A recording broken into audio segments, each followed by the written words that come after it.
Good evening, everybody, and welcome back to the channel. I am Abe with MysticGenmara.com, a small-town mystic from the middle of Idaho. And tonight, I would like to introduce you to something that you probably have already heard of and seen, but this is a little bit of the history that goes along with it. It's probably not going to be very long of a stream tonight. It depends on how things go. But I would like to talk a little bit about the cherub, and we'll toss in a little bit of Cupid in for a good measure because they kind of go together. So the cherubs are generally considered, in modern times anyway, these fat little angels of Valentine's Day, shooting love darts and making people fall in love. Or is there more to this? Which there usually is. So, according to the study of angels, and if you eventually I will go through some of this as well in a more serious, in-depth manner. This is more for fun, and the myth and tarot is usually just kind of entertaining. This is the second of the 9 choirs of angels, or orders of angels, depending on, again, what book you read. You might be more familiar with the term cherubim, and that's usually how, or cherubim, is how it's referenced. You don't usually hear cherubs in this description. Sorry. The Order of Angels is a talk for another day, obviously, because there's a lot. There's 9 choirs, then you have to go through each one. What does it mean? Who's in there? And there's just a lot there. But we're working on Valentine's Day, and we're coming up on that. That would be tomorrow. Today is the 13th, which is when this this live is being recorded if you watch this in the future. So, and then I lost my note track. Sorry. The version of the cherub that we have today originally comes from the Greco-Roman god Cupid, or Eros, depending on, again, which culture, making the angels cute and chubby small boys. As far as I know, the Cupid cherubs have nothing connecting them to what the Bible calls the cherubim. And I have never found a crossover, so we're going to go with just the Greco-Roman version. So to give you some background as to where we get the cherubs, those, chubby little angels with their arrow darts, we'll have to go in the Wayback Machine here and find Cupid.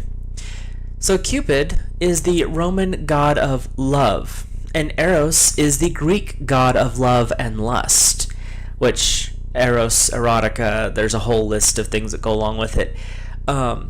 So this is not a new subject if you have looked into any of these histories before. So technically, these are servants, cherubs are servants of either Cupid or Eros.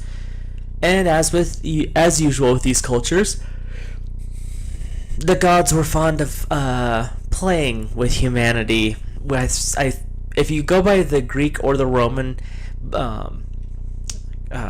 spiritual groups, it's almost like we were made for as toys for the gods. It's kind of entertaining in that respect. Disturbing, but entertaining. These two in particular like to play with people's hearts, making people fall in love even if they didn't even like each other, or they were only lukewarm to begin with. That was a common one when you look through the myths, especially of Cupid. Everyone today sees him as this lovey-dovey great person. If you look into his origins in the Roman belief system, he was kind of ruthless.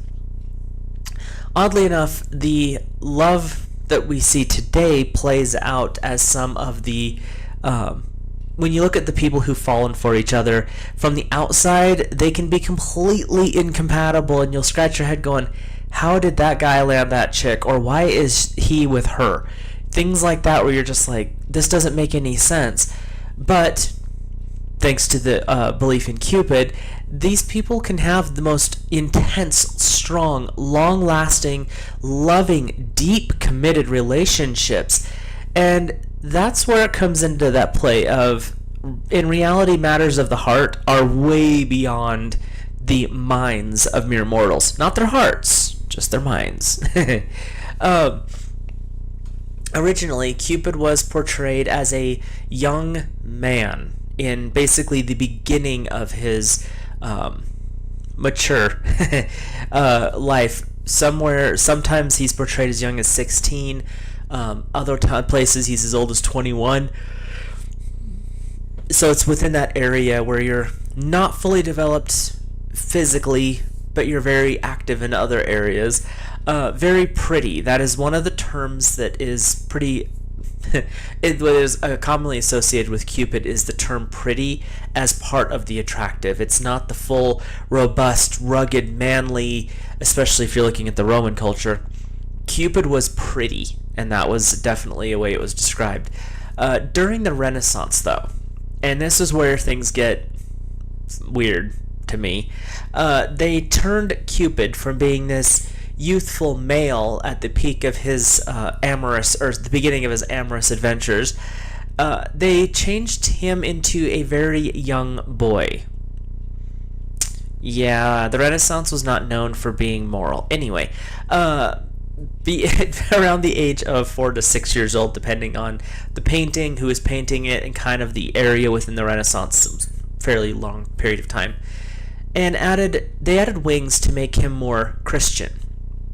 Because, having some little Christian, fat, young baby boy shooting arrows is a lot safer than having some rugged, amorous 16 to 21-year-old shooting arrows.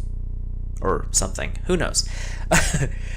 So today we have the cherubs as little love archers shooting their love darts with from their fluffy little clouds, instead of the rather fearsome cherubim that's described in the Bible. That's the reason we look at them from different perspectives. And as I said, I'll discuss the cherubim later.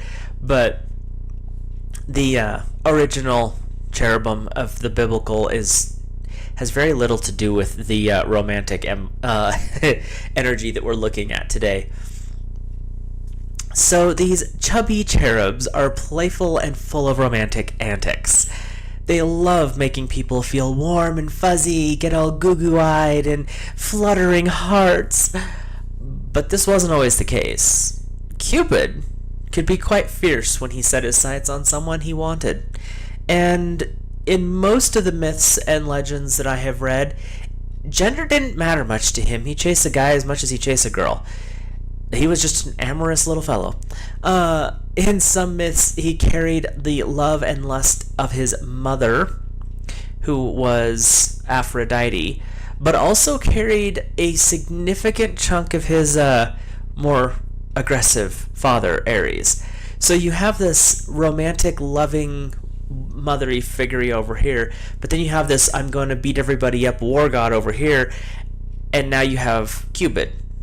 Well, that can't go wrong, can it? So, Cupid was the leader of the cherubs. That's the legends. And his weapon of choice was obviously the bow and arrow, because it stuck with him through time.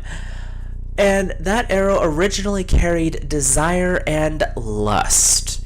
Not lovey-dovey. It was very raw, very intense, very throw caution to the wind, you're going after it with everything you have. And wanted or unwanted, not that the unwanted mattered once the arrow hit the person. That's the legend that we have today, where, if Cupid shoots you with your arrow, you're going to fall in love. That's the way we see it today, but back in the day, if Cupid hit you with an arrow, you would fall in insane, blind desire and or lust for the person that he's directing you towards. It could be him, it could be somebody else. And once that arrow hit its mark, it didn't matter if you liked the person or not. You were going after them because that was just the all-consuming aspect of that little arrow.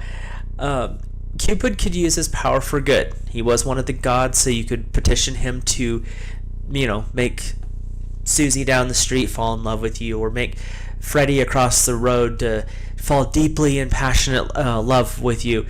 So he could do that kind of stuff. But being, Greco-Roman, they love their tragedies that were great ups and downs. He could use his particular talent for punishment as well, and boy was he a moody, angsty teenager. Not even the other gods were immune from his attitude or his arrows, which that makes it even, again, there's a lot about Cupid and the cherubs that not always the greatest thing. We have very, very, very much genteeled this down in the modern era. At one point, one legend states he even went after Apollo because Apollo had done something that offended his weird sensibilities, and Cupid decided to go after Apollo. Probably not the wisest decision that he ever made, but even Apollo was not immune from Cupid's arrows, although being that they were gods, the effects lasted a shorter period of time, and they were able to at least hold on to more of their brain when that lust overcame them so they could function through it, at least think through it. The Romans, though, did try to soften the over-aggressive nature that Cupid had, and they took him from the 19 to 21 age and brought him down into the 16 to 18-year-old age. If you know much about Roman history, they liked the younger boys. And that was their way of trying to make him more gentle. An obedient son of the goddess of love who only used his powers for good or when his mother told him to use them, and she wasn't always the nicest thing either, so that didn't really gentle much in my mind. The image we see today was brought into the fruition of the Hellenistic period, and the image is that youthful, boyish 16 to 18-year-old running around with his bow and arrows on his back. And that's kind of what the original Cupid was. Again, you hit the Renaissance period, and they took him from being 16 to 18 or up to 21, put him down to like 5 or 6 years old, and still gave him a bunch of arrows. Not the smartest people, those Renaissance guys. Anyway, the legends of Cupid were integrated into the Catholics' St. Valentine's Day in the mid-1800s into the early 1900s. The day, February 14th, was thought to be a feast day to the martyred St. Valentine. And as I was going through this, I found some inconsistencies with dates. Then I find an interesting little tidbit that states there were actually at least 2 different St. Valentines, and they basically conglomerated them into one person during this time period. So you went from having 2 different saints, 2 different holidays, 2 different venerations, to just kind of saying, let's have just one. So that's what they ended up doing, was building it into just one holiday. Where'd it go? February 14th was also a date that corresponded to the start of the spring in some cultures in the Middle Ages. Sorry, long work day. And what we would say now as March 21st, spring equinox, there in some parts of Europe, it was around the 14th of February is when they would mark the start of spring. And they marked this date because it corresponded to the start of when the birds in particular would get a little, what's a good YouTube safe word? Frisky. Let's go with frisky. I wrote down another one, and I can't say that on YouTube. So, which also led to this time being a source associated with more amorous interests, and that is kind of the lead into tomorrow, which is February 14th and Valentine's Day. So, as time went on, though, as time does, cards. So it's almost like it's a Hallmark holiday consumerism. But cards started to be exchanged as tokens of love because they became more affordable, more people were literate, and this was during the mid-1800s up through early 1900s from the dates that I was finding. And so as the cards were starting to be exchanged as love tokens, especially around certain days of the year, here comes the toddler archer with his heart-tipped arrows. Can't leave him out. And now he is everywhere with his army of cherubs off to make people fall in love and maybe some lust, depending on how and who are involved. Love is still a very tricky thing, though, and most books on mystic love, where you're trying to attract somebody, will give you big warnings: don't do certain things, only work on yourself, etc. That's something that I would advise heavily. Only work on yourself, don't do it to other people. But since love is such a tricky thing for us mere mortals, sending a little request to Aphrodite to have her son bless your love quest might not be a bad idea. Something to think about. So with that, as we do with this show, even though it's a new show, it's only this third episode, I think. We will do a simple reading, a Celtic cross style reading, and I just closed that window like a dork. Let me find that.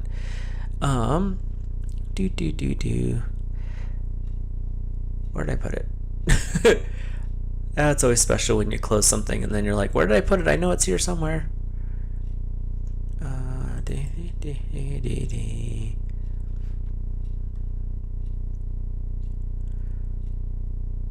Oh, there it is.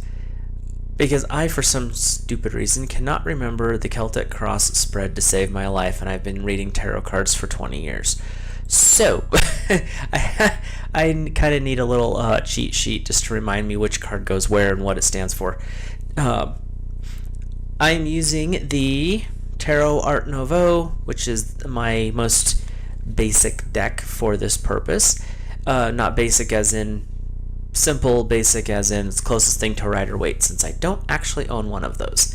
But before I get started on the reading, let's bring up the atypical. This is pretty much the typical version of what you would see as cherubs in the modern ideas. This was I believe Michelangelo painting from back in the day, and of course one's looking at a heart and the other one's like, please, do we have to do this again?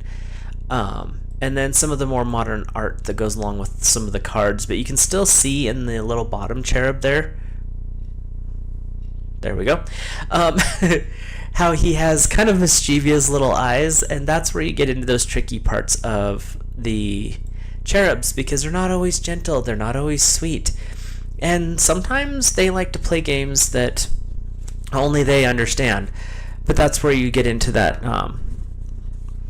what the heart's going to choose what the heart's going to choose, and that's what their purpose is, and that's kind of how they play. So we will go ahead and get started drawing cards here. It's a 10 card spread because it's, the Celtic Cross deck, or spread, not deck. And like I said, these are more for fun. There's nothing serious about what I'm working on right now. This is just kind of entertaining, kind of looking at the energy for what this year is Cupid and Cherub family are doing, especially during this particular time of the year when they're usually more active. Tonight's the start of their big energy time, and then tomorrow's the big day. And as you're watching this, if you think about it, if you want to give the stream or the video a like, and drop any comments that you are interested in, because that's something that it's always fun to read. And let me know in the comments section what your plans for Valentine's Day. Anything special, exciting, fun going on for you? In my world of the single male, I am pretty much just going to go to work and come home tomorrow, so nothing exciting there for me. But that doesn't mean everyone else can't have fun and enjoy it. So, and I'll come home and probably, maybe stream tomorrow night. I haven't decided yet. But one more card here. I have a very small working desk, and that's why I have to be careful on how I stack everything here. Otherwise, it's a big explosion of cards and notes and etc. So, let's look at the significator, which is the person. In this case, it's the Cherubs and Cupid. It is the Four of Pentacles. And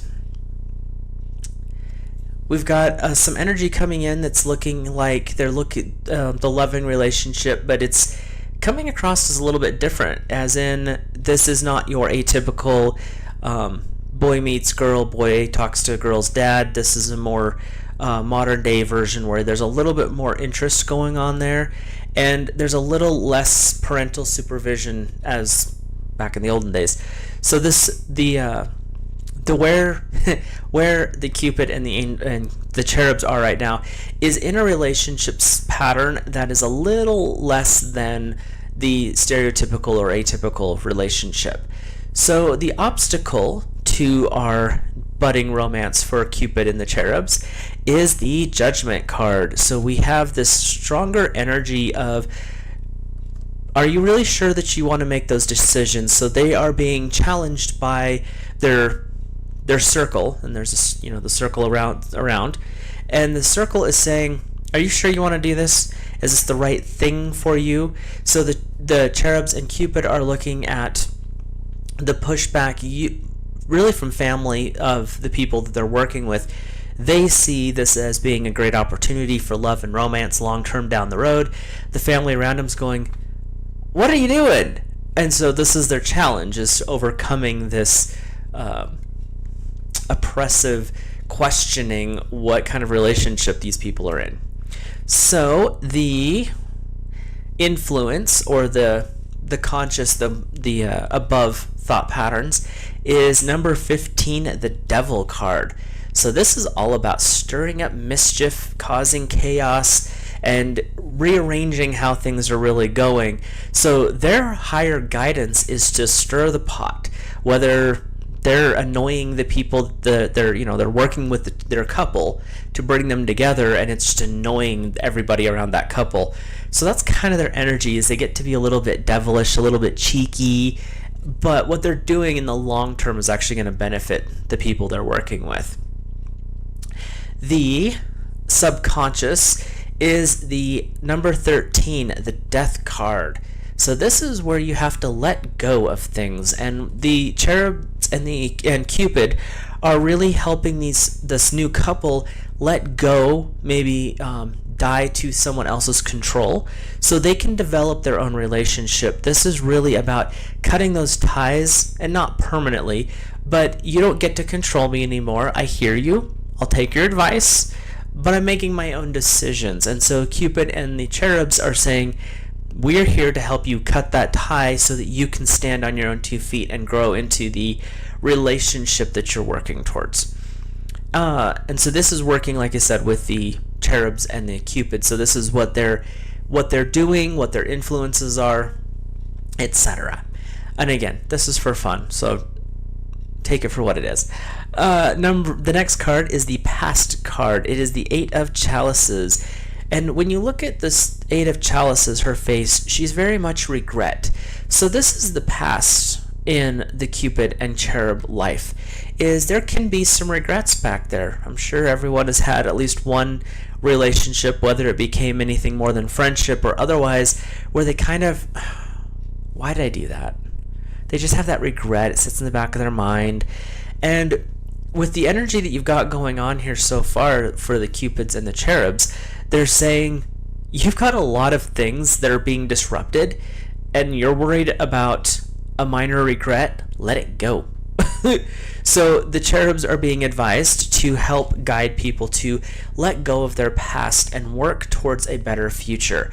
That could be through a little devilish, impish patterns, and sometimes you have to die to older aspects of yourself, and that's what the cherubs and the Cupids are being advised to work with right now. So the Cherub and Cupid immediate future is the Knave of Wands. They know their job, and they are going to do it to the fullest extent of their abilities. This is not something that they're going to accept anyone stepping in to tell them what to do.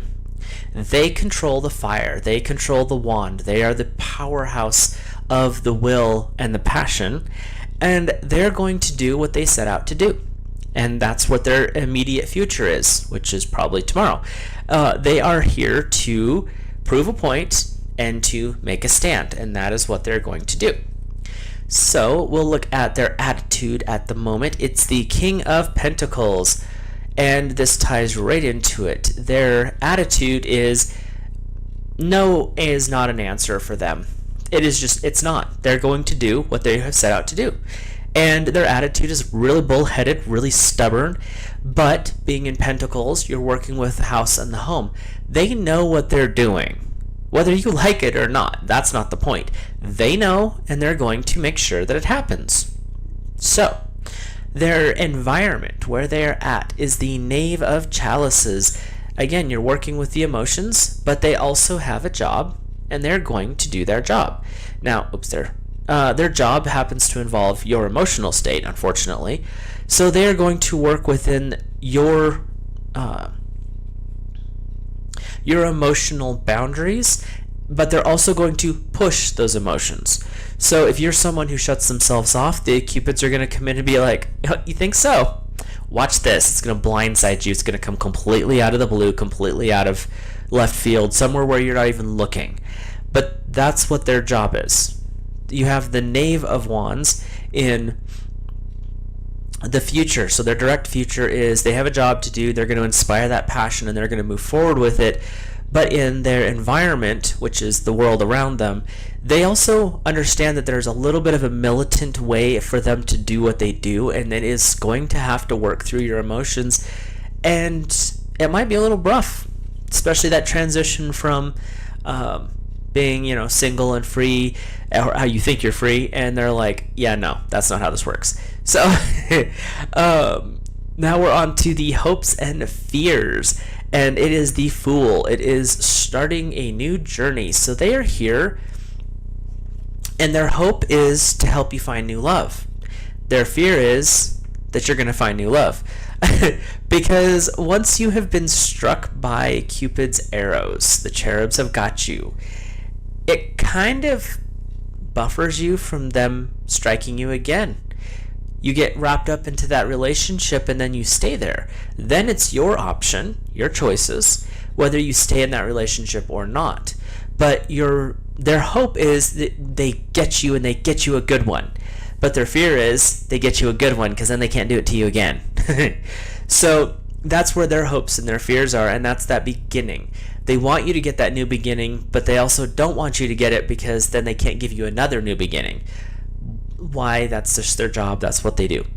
So the overall outcome for the cherubs and the Cupid is the One of Pentacles, and it's that wishful feeling. They know they're about to start something new, and they can see the future ahead, and it's this relationship because you're dealing with the coins. So it's earth energy, it's the hearth, it's the home. So they can see down the future. They see what they're building. They know where they're heading with this energy that they're working with you. And so as they've worked with their job, they're inspiring that passion. They're working with those emotions. But the overall outcome is they're helping you connect into your divine relationship. But then they're also looking down the road, seeing, see how nice that's going to be. We just have got to get them together. So that's what the cards have for Cupid, is they've got a little bit of devilish impish going on. They're setting things up for the great. They're helping people understand that the death to the control from others is not a bad thing. Letting go of those regrets, maybe even having to end a relationship because normally you already know by now. I'll be 100% honest with you. If even a friendship is going south, you know long before it's over. And that's why you want to work towards keeping stuff going and active and in the positive vein. If it starts to go south, you've got the energy of the Cupids and the Cupid and Cherubs coming up going, dude, if it ain't working, we're going to get rid of it for you. We'll help you cut that out of your life. And that's what their jobs are. So with Valentine's Day coming up, that's kind of the energy that they've got going on, is they've got some work to do. And they know their job. They're not afraid to do their job, and you just happen to be their job. So hopefully that was at least something entertaining for you. Again, these are the myth in tarot, it's more of just a way to introduce you to some other ways of viewing different mythological creatures, and then do a tarot card spread just to see kind of where those creatures, if you met them tomorrow, where would they be? And that's what the tarot is for, or what I'm doing tonight on these nights. So with that, if you enjoyed this type of video, please feel free to like and comment. I appreciate all of the comments. Even if they are a criticism, as long as they're respectful, I'm good with all of it. If you enjoy this style of work and kind of what I'm doing here as a new channel, please subscribe and help share it away around to anyone who you think might be interested in it. With that, I hope you have an awesome evening. Happy Valentine's Day tomorrow. I will probably pop on live, or I'll drop a video. Haven't decided yet. Depends on how my day goes tomorrow at my day job. Otherwise, I hope you have an awesome evening, and watch out for little chubby angels on clouds shooting heart-shaped arrows, because they're out to get you tonight and tomorrow. Have fun!